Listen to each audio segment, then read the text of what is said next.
Hello, आप सभी कैसे हैं। आप सभी का मेरे यूट्यूब चैनल BHU एकेडमी में स्वागत है। आज हम लोग रेलवे ग्रुप डी एग्ज़ाम 2025 से संबंधित जीके जीएस के महत्वपूर्ण प्रश्नों को देखेंगे। ये सभी प्रश्न आपके ग्रुप डी एग्ज़ाम 2025 के लिए बेहद ही महत्वपूर्ण होने वाले हैं। अतः आप लोग वीडियो को शुरू से लेकर आखिरी तक ज़रूर देखिएगा और सभी प्रश्नों को अच्छे से याद कर लीजिएगा। अगर आपको किसी भी प्रश्न का सही जवाब पता होगा तो मुझे कमेंट करके ज़रूर बताइएगा और वीडियो पसंद आए तो लाइक कीजिएगा। चलिए आइए एक एक करके शुरू करते हैं। खट्टे फलों में कौन सा एसिड होता है? राइट आंसर क्या होगा? तो खट्टे फलों में कौन सा एसिड होता है? तो सही जवाब ऑप्शन बी होगा, साइट्रिक एसिड। इसे सिट्रिक एसिड भी बोला जाता है। खट्टे फलों में साइट्रिक एसिड होता है, जैसे नींबू, संतरा, अंगूर, इन सभी में आपका साइट्रिक एसिड होता है। कौन सा ग्रह अपनी धुरी पर सबसे तेज घूमता है? राइट आंसर क्या होगा? तो कौन सा ग्रह है जो अपनी धुरी पर सबसे तेज घूमता है?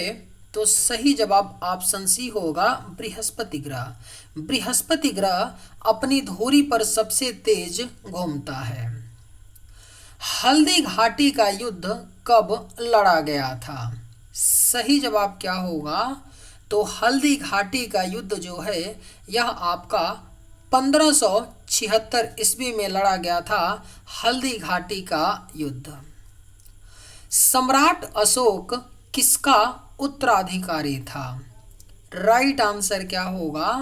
तो सम्राट अशोक जो थे यह उत्तराधिकारी थे बिंदुसार के। करेक्ट आंसर क्या होगा? तो ऑप्शन सी, सम्राट अशोक बिंदुसार के उत्तराधिकारी थे। भारतीय संविधान को पहली बार कब संशोधित किया गया? राइट आंसर क्या होगा? तो भारतीय संविधान को पहली बार संशोधित किया गया 1951 ईस्वी में। सही जवाब क्या होगा? तो ऑप्शन सी। रॉलेट एक्ट को किस वर्ष लागू किया गया था? करेक्ट आंसर क्या होगा? तो रॉलेट एक्ट को लागू किया गया था 1919 में। राइट आंसर क्या होगा? तो ऑप्शन सी, 1919 में रॉलेट एक्ट को लागू किया गया था। महाराणा प्रताप के प्रिय घोड़े का क्या नाम था? सही जवाब क्या होगा? तो महाराणा प्रताप के प्रिय घोड़े का नाम जो था यह आपका चेतक था। सही जवाब क्या होगा? तो ऑप्शन आपका बी। माइकल फेल्प्स को किस उपनाम से जाना जाता है? बेहद ही महत्वपूर्ण प्रश्न है। माइकल फेल्प्स को जाना जाता है द बाल्टीमोर बुलेट के उपनाम से। द बाल्टीमोर बुलेट और फ्लाइंग फिश के नाम से भी इनको जाना जाता है, माइकल फेल्प्स को। इसे भी याद रखिएगा, फ्लाइंग फिश के नाम से जाना जाता है। माइकल फेल्प्स जो हैं यह एक अमेरिकन क्या हैं? तैराक हैं, जिनका उपनाम है फ्लाइंग फिश और द बाल्टीमोर बुलेट। दोनों उपनाम को आप लोग याद रखिएगा। सिंधु घाटी सभ्यता का बंदरगाह कहाँ पर था? आपके ऑप्शंस हैं मोहनजोदड़ो, हड़प्पा, लोथल, कालीबंगा। राइट आंसर क्या होगा? तो सिंधु घाटी सभ्यता का जो बंदरगाह था वह आपका लोथल में था। और ये जो लोथल है वर्तमान किस राज्य में पड़ता है? तो गुजरात राज्य में पड़ता है लोथल। सही जवाब क्या होगा? तो ऑप्शन सी। जैन धर्म में महावीर को क्या माना जाता है? सही जवाब क्या होगा? तो जैन धर्म में महावीर को वास्तविक संस्थापक माना जाता है। राइट आंसर क्या होगा? तो आपका ऑप्शन बी। भारत में प्रोफेशनल 2020 क्रिकेट लीग को क्या कहते हैं? करेक्ट आंसर क्या होगा? तो भारत में प्रोफेशनल 2020 क्रिकेट लीग को IPL कहते हैं? सही जवाब होगा ऑप्शन सी। 2025 का जो आईपीएल का फाइनल हुआ 3 जून 2025 को हुआ और कहां पर हुआ था? तो नरेंद्र मोदी स्टेडियम अहमदाबाद में हुआ था। आरसीबी रॉयल चैलेंजर्स बेंगलुरु और पंजाब किंग्स के बीच, जिसमें विजेता टीम रही रॉयल चैलेंजर्स बेंगलुरु। याद रखिएगा आप लोग इस बात को भी। भारत के राष्ट्रपति कौन हैं? सही जवाब क्या होगा? आप सभी को पता होगा कि भारत के जो राष्ट्रपति हैं द्रौपदी मुर्मू हैं। लेकिन क्वेश्चन ये नहीं पूछेगा कि भारत के राष्ट्रपति कौन है, पूछेगा कि भारत की राष्ट्रपति जो द्रौपदी मुर्मू हैं यह किस नंबर की राष्ट्रपति हैं। तो ये आपको बताना है किस नंबर की हैं। तो याद रखिएगा 15वें नंबर की। ये 15वें नंबर की क्या है? भारत की राष्ट्रपति हैं। इस बात को याद रखिएगा, कई बार ये क्वेश्चन पूछा गया है ना। तो किस नंबर की हैं? 15वें नंबर की भारत की राष्ट्रपति हैं द्रौपदी मुर्मू। इसरो के हेडक्वार्टर्स कहाँ है? अगर आप लोगों को ये वीडियो पसंद आए तो एक लाइक ज़रूर कीजिएगा और अगर आप लोग इस चैनल पे नए होंगे तो सब्सक्राइब ज़रूर कीजिएगा। इसरो के हेडक्वार्टर्स कहाँ हैं? तो करेक्ट आंसर होगा ऑप्शन डी, बेंगलुरु में है इसरो का हेडक्वार्टर। और इसरो का फुल फॉर्म क्या होता है? तो इंडियन स्पेस रिसर्च ऑर्गेनाइजेशन है। इसरो की स्थापना कब हुई थी? तो 1969 ईस्वी में इसरो की स्थापना हुई थी। इसरो के जो वर्तमान अध्यक्ष हैं वो कौन हैं? याद रखिएगा, अभी ये हाल ही में बनाए गए हैं, वी नारायणन। वी नारायणन जो हैं यह आपके वर्तमान के इसरो के चेयरमैन यानी अध्यक्ष हैं, वी नारायणन। इन्होंने किसका स्थान लिया है? तो सोमनाथ का स्थान लिया है। एक क्वेश्चन और पूछा जाता है कि इसरो के प्रथम अध्यक्ष कौन थे? बेहद ही महत्वपूर्ण क्वेश्चन एक पूछा जाता है, कई बार पूछा गया है। तो इसे भी आप लोग याद रखिएगा कि जो इसरो के प्रथम अध्यक्ष थे वो कौन थे? विक्रम साराभाई। कौन थे? तो विक्रम साराभाई। विक्रम साराभाई जो थे यह इसरो के प्रथम अध्यक्ष थे। तो इतनी बातें आप लोग याद रखिएगा इसरो से कि इसरो का हेडक्वार्टर बेंगलुरु में है, स्थापना 1969 में हुआ था। वर्तमान में इसरो के चेयरमैन वी नारायणन हैं और जो प्रथम चेयरमैन इसरो के तो कौन थे? विक्रम साराभाई। संसद में कौन से 2 हाउसेस हैं? सही जवाब क्या होगा? तो संसद में जो 2 हाउसेस हैं वह आपका एक लोकसभा है और दूसरा राज्यसभा, जिसमें से राज्यसभा को उच्च सदन कहा जाता है और लोकसभा को निम्न सदन कहा जाता है। भारत का सबसे छोटा राज्य कौन सा है? सही जवाब क्या होगा? तो भारत का जो सबसे छोटा राज्य है वह आपका गोवा राज्य है क्षेत्रफल की दृष्टि से। लेकिन जनसंख्या की दृष्टि से पूछा जाएगा तो भारत का सबसे छोटा राज्य आपका सिक्किम राज्य होगा। रामायण के लेखक कौन थे? करेक्ट आंसर क्या होगा? तो रामायण के जो लेखक थे वह आपके वाल्मीकि थे। महर्षि वाल्मीकि जी जो थे यह रामायण के लेखक थे। Right answer option B. Bharat में ब्लू सिटी के नाम से किस शहर को जाना जाता है? बेहद ही महत्वपूर्ण प्रश्न है। भारत में ब्लू सिटी के नाम से जाना जाता है जोधपुर शहर को। करेक्ट आंसर क्या होगा? तो ऑप्शन सी होगा, भारत में ब्लू सिटी के नाम से राजस्थान के जोधपुर शहर को जाना जाता है। भारत में मुद्रा छपाई का कार्य कौन करता है? राइट आंसर क्या होगा? तो भारत में मुद्रा छपाई का जो कार्य है वह भारतीय रिजर्व बैंक करता है। कौन करता है? आरबीआई करता है भारत में मुद्रा छपाई का कार्य। आरबीआई के बारे में अगर बात थोड़ी सी कर लें तो आरबीआई की स्थापना 1935 में हुई थी। मुख्यालय मुंबई में है और आरबीआई का राष्ट्रीयकरण कब हुआ था? तो 1949 में हुआ था। आप लोग याद रखिएगा। भारतीय संविधान में कितनी भाषाएं हैं? सही जवाब क्या होगा? तो भारतीय संविधान में 22 भाषाएं हैं। कितनी भाषाएं हैं? तो भारतीय संविधान में 22 भाषाएं हैं। इन 22 भाषाओं का जो उल्लेख है यह 8वीं अनुसूची में है। किसमें है? 8वीं अनुसूची में। कई बार एक क्वेश्चन पूछा जाता है, डायरेक्ट पूछ लिया जाता है कि किस अनुसूची में 22 भाषाओं का उल्लेख किया गया है। तो आप लोग याद रखिएगा 8वीं अनुसूची में। लेकिन जब संविधान बना था, जब संविधान बन करके तैयार हुआ था, उस समय ये क्वेश्चन पूछा जाता है कि जब भारतीय संविधान बना था उस समय भारतीय संविधान में कितनी भाषाएं थी? तो केवल 14 भाषाएं थी। ये क्वेश्चन पूछा जाता है, आप लोग याद रखिएगा, है ना। संशोधन करके बाकी 8 और भाषाओं को क्या किया गया? जोड़ा गया।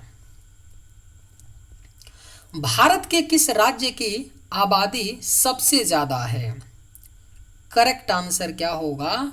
तो भारत के किस राज्य की जो आबादी है सबसे ज्यादा है? तो सही जवाब होगा ऑप्शन सी, उत्तर प्रदेश। उत्तर प्रदेश की जो आबादी है लगभग 14 करोड़ के आसपास है वर्तमान में। प्रेजेंट में 14 करोड़ प्लस है। 2011 की जनगणना के अनुसार अगर बात की जाए तो 19 करोड़।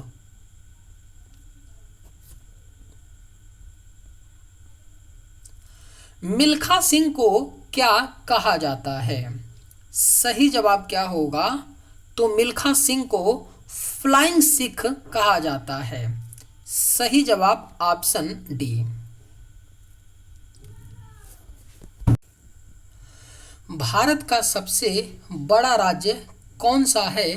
तो करेक्ट आंसर होगा ऑप्शन सी, राजस्थान राज्य भारत का सबसे बड़ा राज्य है। भारत में कितने राज्य और कितनी यूनियन टेरिटरी हैं? करेक्ट आंसर क्या होगा? तो भारत में कितने राज्य और कितनी यूनियन टेरिटरी हैं? तो करेक्ट आंसर ऑप्शन बी होगा, 28 राज्य और 8 केंद्र शासित प्रदेश भारत में हैं। भारत के 14वें प्रधानमंत्री कौन हैं? राइट आंसर क्या होगा? तो भारत के जो 14वें प्रधानमंत्री हैं वह नरेंद्र मोदी जी हैं। याद रखिएगा ऑप्शन सी आपका करेक्ट आंसर होगा। गुप्त काल में कौन सी गुफाएं निर्मित की गई थीं? राइट आंसर क्या होगा? तो गुप्त काल में कौन सी गुफाएं निर्मित की गई थीं? तो सही जवाब ऑप्शन बी होगा, अजंता की गुफाएं। 7 अजूबों में से कौन सा अजूबा आगरा में स्थित है? राइट आंसर क्या होगा? तो 7 अजूबों में से जो आगरा में अजूबा स्थित है आप सबको पता होगा, ताजमहल। सह्याद्री को और किस नाम से जाना जाता है? राइट आंसर क्या होगा?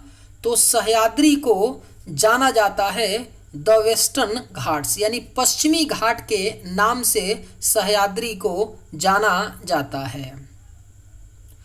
भारत की सबसे पुरानी पर्वत श्रृंखला कौन सी है? सही जवाब क्या होगा? तो भारत की जो सबसे पुरानी पर्वत श्रृंखला है वह आपका अरावली पर्वत श्रृंखला है। ट्विन सिटीज किन 2 शहरों को कहा जाता है? सही जवाब क्या होगा? तो ट्विन सिटीज हैदराबाद और सिकंदराबाद, इन 2 शहरों को ट्विन सिटीज के नाम से जाना जाता है। वेदों की ओर लौटो का नारा किसने दिया था? वेदों की ओर लौटो का नारा किसने दिया था? सही जवाब क्या होगा? तो वेदों की ओर लौटो का जो नारा है यह स्वामी दयानंद सरस्वती ने दिया था। Correct answer option B. हमारा राष्ट्रगान किसने लिखा था? राइट आंसर क्या होगा? तो हमारा राष्ट्रगान जो है यह आपका रविंद्रनाथ टैगोर ने लिखा था, हमारे राष्ट्रगान को। भारतीय संविधान का जनक किसे कहा जाता है? बेहद ही महत्वपूर्ण प्रश्न है। भारतीय संविधान का जनक डॉक्टर BR अंबेडकर को कहा जाता है भारतीय संविधान का जनक। भारत का गणतंत्र दिवस कब मनाया जाता है? राइट आंसर क्या होगा? तो भारत का गणतंत्र दिवस 26 जनवरी को मनाया जाता है, भारत का गणतंत्र दिवस। आंध्र प्रदेश का लोक नृत्य क्या है? करेक्ट आंसर क्या होगा? तो आंध्र प्रदेश का जो लोक नृत्य है वह आपका कुचिपुड़ी है। सही जवाब क्या होगा? तो ऑप्शन सी, आंध्र प्रदेश का लोक नृत्य कुचिपुड़ी है। भारत के गृह मंत्री कौन हैं? सही जवाब क्या होगा? तो भारत के जो वर्तमान में गृह मंत्री हैं वह अमित शाह जी हैं। और एक क्वेश्चन पूछा जाता है कि भारत के जो प्रथम गृह मंत्री थे वो कौन थे? तो याद रखिएगा, सरदार वल्लभ भाई पटेल। सरदार वल्लभ भाई पटेल जो थे वह भारत के प्रथम गृह मंत्री थे। भारत के वर्तमान वित्त मंत्री कौन हैं? करेक्ट आंसर क्या होगा? तो भारत के जो वर्तमान वित्त मंत्री हैं वह निर्मला सीतारमण हैं। और भारत के जो प्रथम वित्त मंत्री थे वो कौन थे? तो याद रखिएगा, षणमुगम शेट्टी। याद रखिएगा, षणमुगम जो शेट्टी थे वह क्या थे? तो भारत के प्रथम वित्त मंत्री थे। एक क्वेश्चन भी कई बार पूछा गया है, इसी को थोड़ा सा उल्टा घुमा के पूछा जाता है कि स्वतंत्र भारत के प्रथम वित्त मंत्री कौन थे? तो भी आपका करेक्ट आंसर होगा षणमुगम शेट्टी। भारत के आरबीआई गवर्नर कौन हैं? राइट आंसर क्या होगा? तो भारत के जो वर्तमान में आरबीआई गवर्नर हैं वह संजय मल्होत्रा हैं। अभी आपका एक हफ्ता हुआ यही बने हैं हाल ही में, इन्होंने शक्तिकांत दास का स्थान लिया। और जो संजय मल्होत्रा हैं यह भारत के आरबीआई के 26वें गवर्नर बने हैं। इस बात को आप लोग याद रखिएगा, कौन से नंबर के? तो 26वें नंबर के गवर्नर बने हैं। और जो आरबीआई के पहले गवर्नर थे वो कौन थे? तो सर ओसबॉर्न स्मिथ। मैं यहाँ पे लिख देता हूँ ताकि आपको याद हो जाएगा। सर ओसबॉर्न स्मिथ थे। ओसबॉर्न स्मिथ आरबीआई के जो प्रथम गवर्नर थे कौन थे? तो सर ओसबॉर्न स्मिथ थे। किस भारतीय ने प्रबुद्ध भारत पत्रिका शुरू की थी? बेहद ही महत्वपूर्ण प्रश्न है। किस भारतीय ने प्रबुद्ध भारत पत्रिका शुरू की थी? तो राइट आंसर ऑप्शन बी होगा, स्वामी विवेकानंद। स्वामी विवेकानंद जी ने प्रबुद्ध भारत पत्रिका शुरू की थी। Correct answer option B. चलिए आज के वीडियो में बस इतना ही। अगर आप लोगों को ये वीडियो पसंद आए तो एक लाइक ज़रूर कीजिएगा। थैंक्स।